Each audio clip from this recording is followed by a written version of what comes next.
Hi, this is Eric with Parts Doctor. Today we're going to show you how to replace the filter manifold on your GE refrigerator.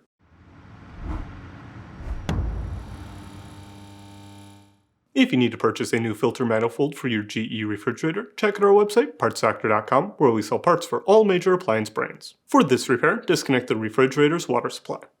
With access to the back of the refrigerator, disconnect the two water lines by pressing in on the tabs while pulling out on the lines.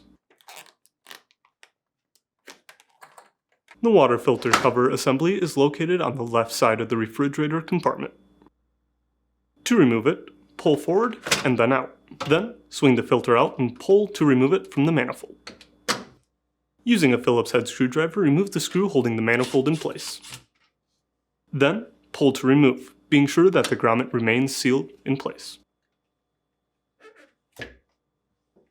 If you need to purchase a new filter manifold, you can check out our website, partsdoctor.com. We'll leave a link in the description below. You want to make sure you are searching with the model number from the tag on your refrigerator to make sure you are getting the correct part. To install, start by inserting the water lines into the grommet. The blue line goes on top and the red line goes on bottom.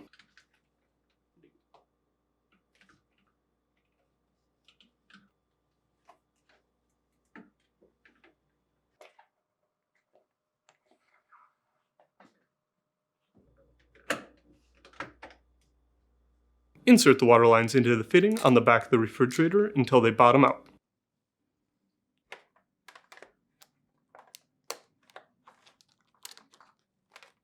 Gently pull on them to make sure they are seated correctly. Then, reinstall the manifold screw. Insert the water filter into the manifold, being sure that the side labeled front is facing out, and swing into place.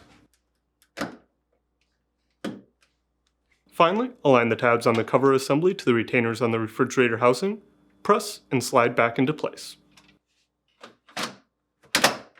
That's it for today's video, and if you found this video helpful, make sure to leave a like and comment down below, and for more videos like this, please consider subscribing.